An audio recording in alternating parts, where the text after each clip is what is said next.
Doutor Henrique Carrascossi, nefrologista, bom dia. Bom dia, é um prazer estar aqui. O prazer é nosso em tê-lo aqui no programa para um assunto tão oportuno, porque agora está mais frio. E o corpo parece... Não é que não precisa, mas... A gente até esquece de tomar água, doutor, porque no frio, né? Parece que não apetece muito tomar água. E a sensação, então, do leigo aqui é de... se eu não tô com sede, nem lembro de tomar água, é porque o meu organismo no inverno não precisa desta água. É fato ou mito? Primeiramente, para responder essa pergunta, a gente tem que entender o que é a sede. Então, a sede, na verdade, é um estímulo, né, um sinal do nosso cérebro que nosso corpo já está desidratado. Então, quando sentimos sede, é que nós já estamos em falta de líquido no corpo.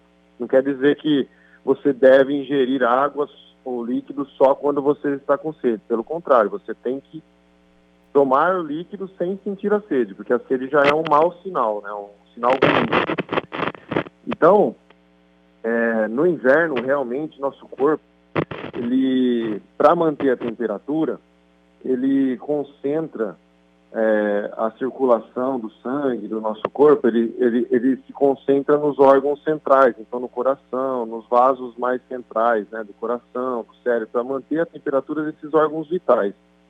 E aí, nosso cérebro acaba entendendo, por isso, por essa circulação ser maior ali, ele que controla a sede, nosso cérebro acaba entendendo que está tudo bem, não precisamos de água, né? Mas a desidratação, ela acontece como um todo, sim, principalmente na periferia do nosso corpo, né? Então você sente a pele mais ressecada também por causa do frio, mas também pela desidratação, o cabelo fica mais seco. E aí o rim também pode sofrer, a gente vai acabar urinando menos, porque o rim acaba retendo o líquido. Então é uma cadeia de problemas se você não tiver ingestão do líquido nessa fase do inverno aí, que a gente tem essa sensação que está tudo bem, né? Que nós não precisamos ingerir tanto líquido.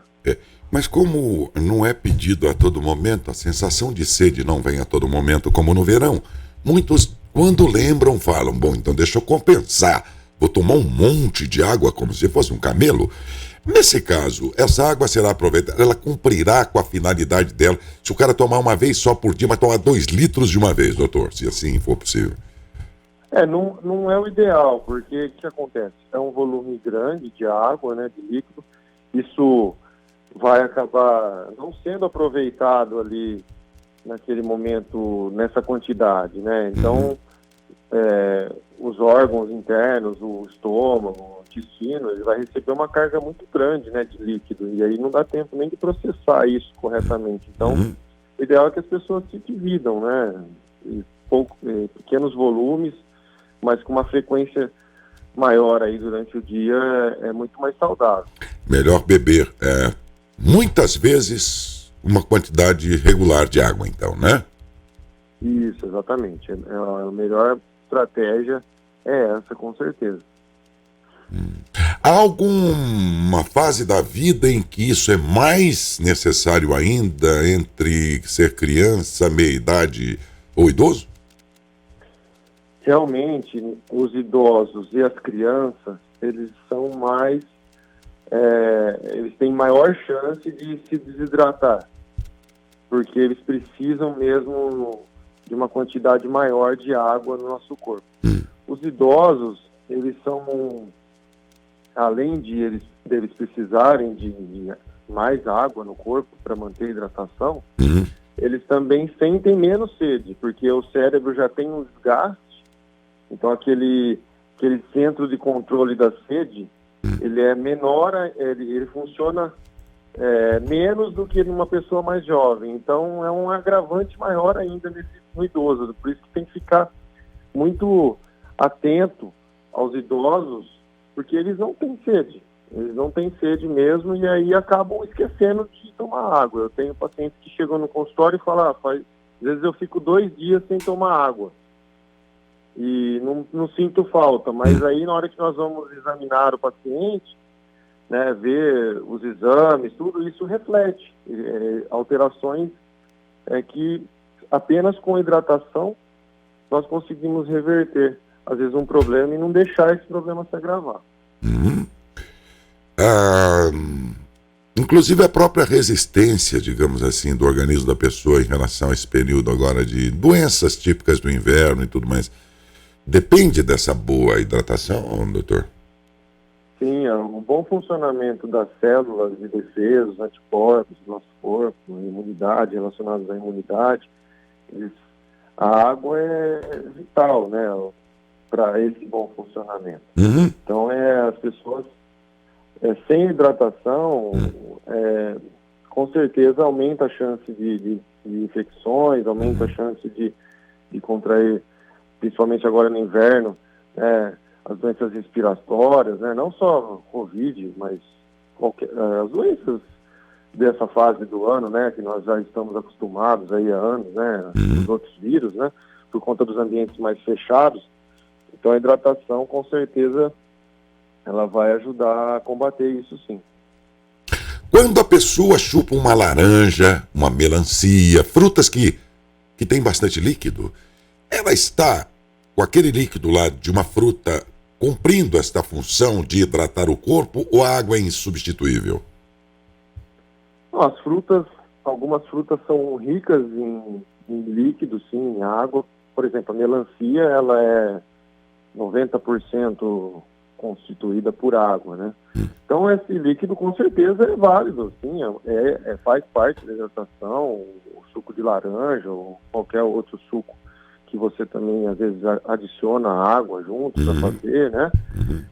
Mas o cuidado que tem que ter com o suco é por conta do açúcar que a fruta tem, né? A fruta tem a frutose, principalmente, algumas frutas mais, e aí você tem que tomar cuidado também com pacientes diabéticos ou pacientes que estão querendo fazer alguma dieta para perder peso, né? Porque às vezes tem aquela falsa impressão, eu vou almoçar e vou tomar uma jarra de suco de laranja.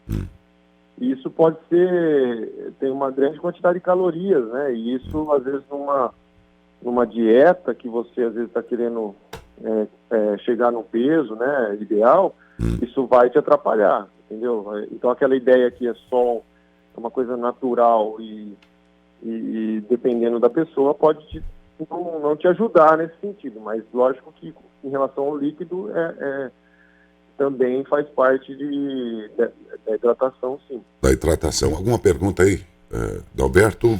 Doutor, referente à água e os rins, a Ana Maria pergunta, tá? Por que temos que tomar água direto? Isso acaba ajudando os rins e não prejudica? Então, o rim ele é o filtro do nosso corpo. Então, para eliminar todas as toxinas, a sujeira que nosso corpo produz para se manter vivo, ele precisa do líquido. Então, esse líquido no rim é essencial, porque senão ele não consegue fazer o seu trabalho corretamente. Ele vai acumulando e não consegue limpar o nosso sangue, todas as impurezas que ele precisa filtrar. Entendi.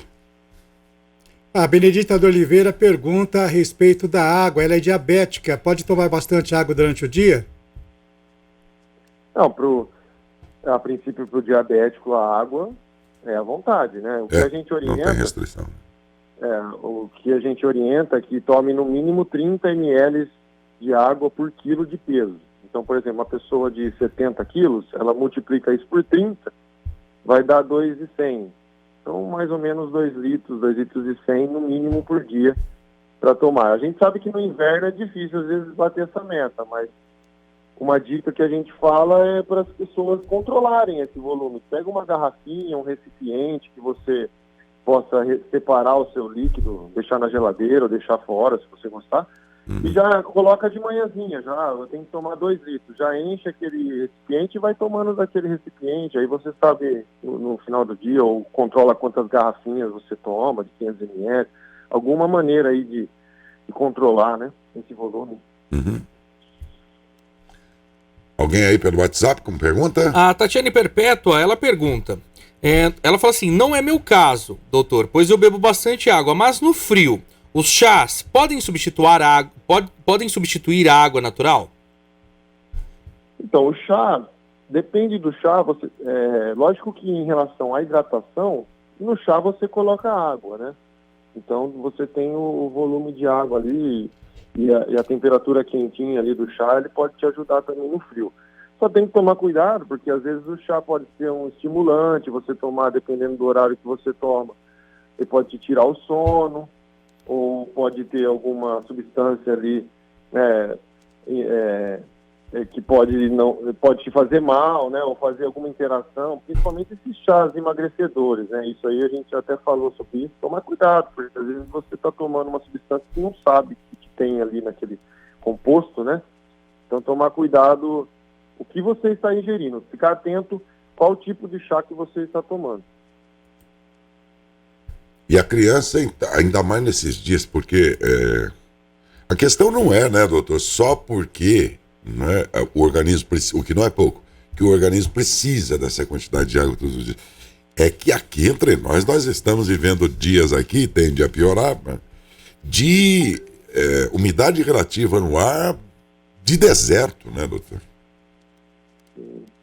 Realmente as vias respiratórias, para respirar, a gente usa líquido, né? E a umidade do ar baixa resseca muitas vias aéreas. E isso aumenta a chance, né, de você ter também de micro-organismos entrarem ali, ou vírus, ou bactérias. Então aumenta a chance também de você ter infecções das vias aéreas, né? Que são resfriados ou gripes.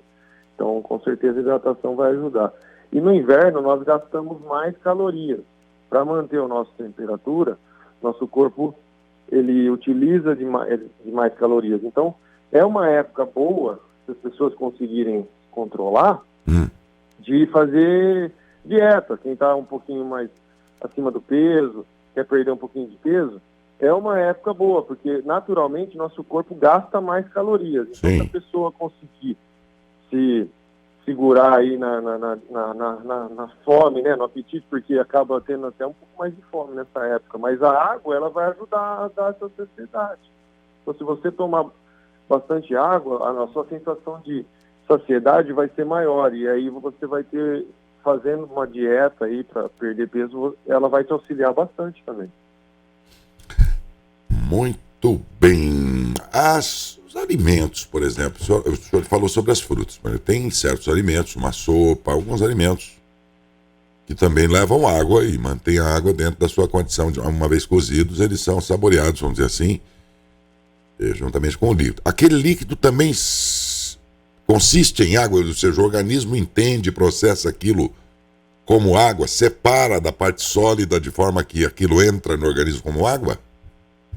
Sim, nosso corpo ele faz essa separação e esse líquido é válido, sim. Tanto que quando nós temos algum paciente que tem restrição, porque nós temos alguns casos que tem que ter restrição hídrica, por exemplo, um paciente que tem uma doença renal muito grave, que faz hemodiálise, e às vezes esses pacientes chegam a ponto que não urinam mais ou urinam pouco, ou pacientes que têm insuficiência cardíaca, problemas no coração graves, que tem que restringir, a gente acaba orientando eles que o líquido que eles devem ingerir, não é só a restrição do líquido em si, né? A restrição também com caldos, sopas, né? Que levam esse volume maior de líquido, porque o corpo entende que isso também faz parte da hidratação. Entendi. Né? Como um todo, né?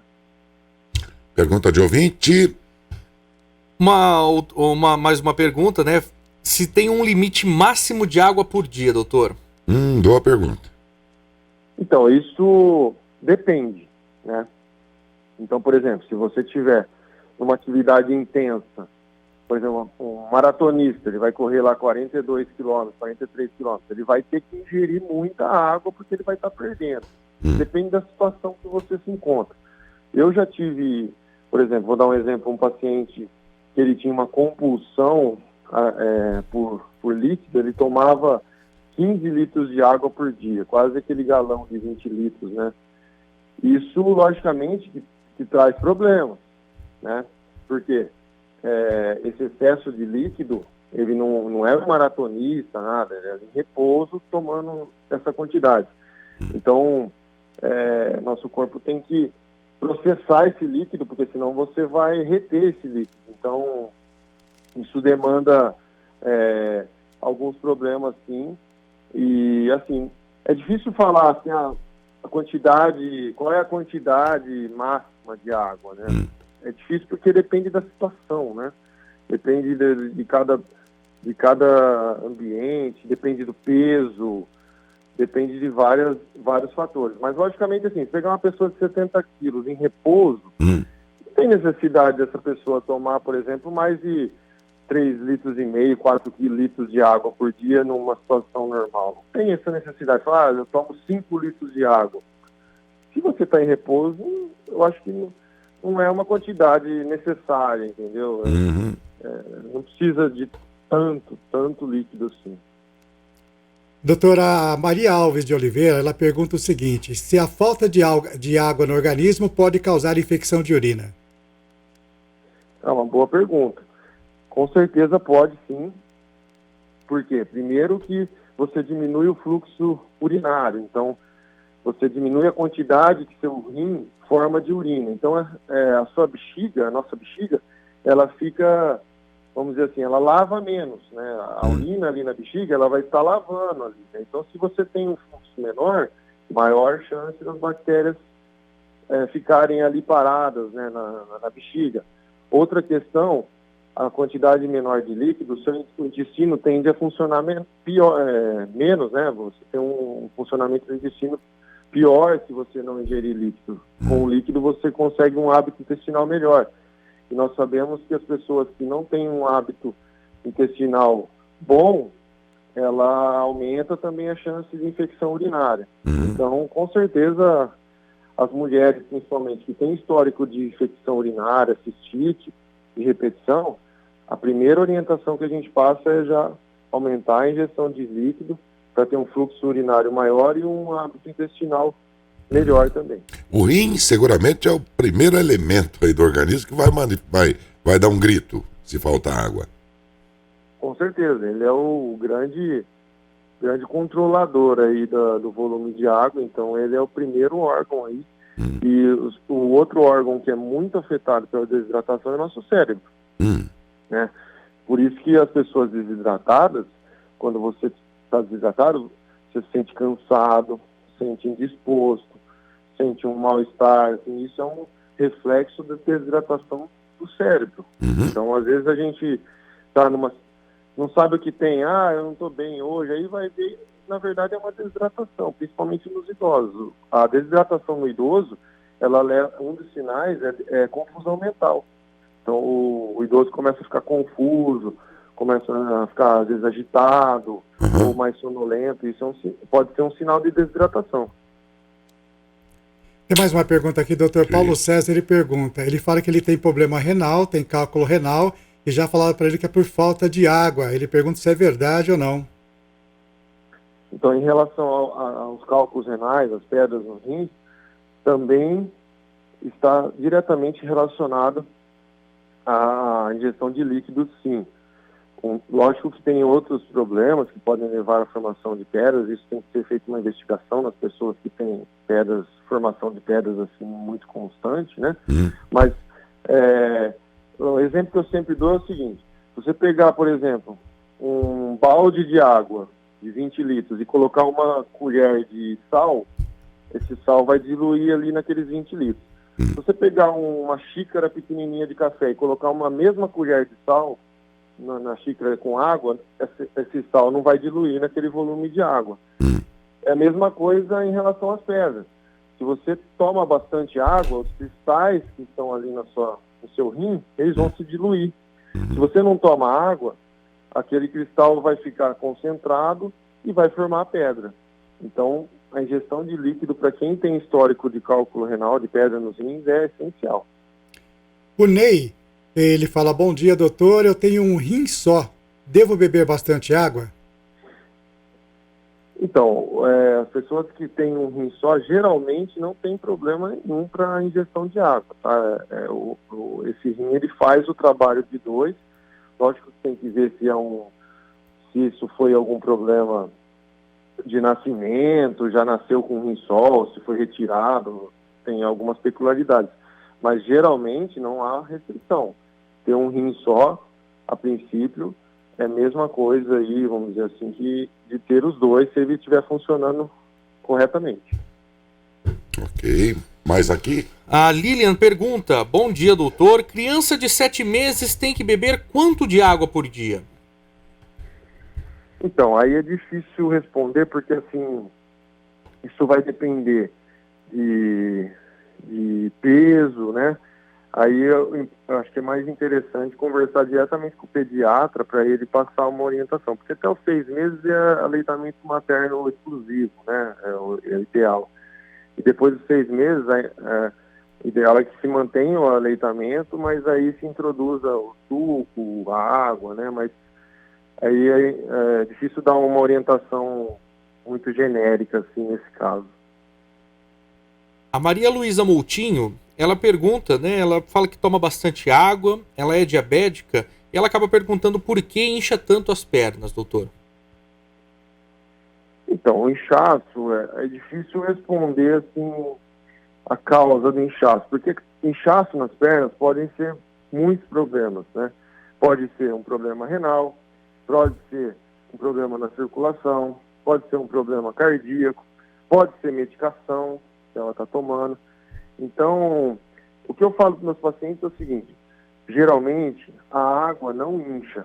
O que incha o nosso corpo, geralmente, é o sódio, é o sal, né, que nós ingerimos em excesso. 90% dos casos é o excesso de sódio. Mas, logicamente, que aí tem que ser uma avaliação mais individualizada para responder especificamente a causa do inchaço. Tem que fazer uma investigação. A Daiana do Portal Terra da Saudade pergunta se água com gás ela é tão saudável quanto a água natural? Uma pergunta interessante que os pacientes sempre me fazem. Aí depende do tipo de água com gás que você toma. Nós temos que lembrar que no mercado nós temos várias marcas, né, de águas, e as águas não são todas iguais.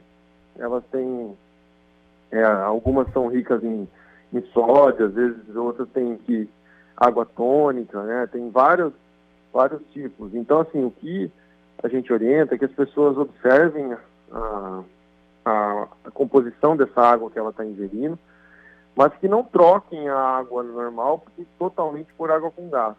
Por conta da água com gás, ela tem uma validade, ela tem compostos ali que foram acrescentados naquela água para dar aquela sensação, o gás que foi acrescentado. Então, não deve ser substituído totalmente a água com gás, substituindo a água normal, sem gás mineral.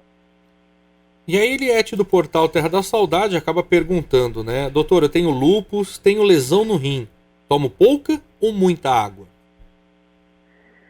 Então, aí depende. Depende do tipo de lesão que você tem no rim.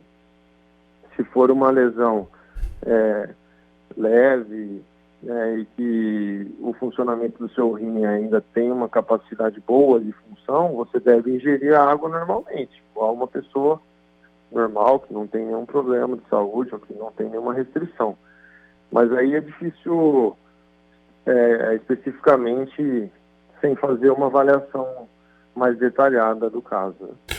Ok, acho que aí esgotamos, inclusive as perguntas, desculpe, as perguntas dos ouvintes, e com isso a gente prestou um grande serviço aí, no momento certo, na hora certa, até porque, né, doutor, essa fase seca vai longe, né? Vai até setembro, outubro ainda aí, com certeza. Dias secos virão. Não temos previsão de chuva, né? Dias secos virão aí num período longo, é bom aprender. Doutor, eu acho que dentro dessa ideia também, se bem que aí sai um pouco dessa questão de ingerir a água, ou até tem a ver. Esses nebulizadores nessa época agora são apropriados, né? Fazem parte, por exemplo, da absorção pelo organismo da umidade do ambiente, por exemplo. entre ter uma sala, ou um local de trabalho, ou a casa seca, do jeito que é o ar agora nessa época, ou ter lá um nebulizador que proporciona essa umidade para o ambiente ali. De certa forma, o organismo absorve isso? É interessante, sim. Interessante porque você aumenta a umidade do ar, isso principalmente para as vias aéreas. Então, para você respirar melhor, para a umidificação ali do pulmão, dessa parte respiratória, é extremamente interessante, sim.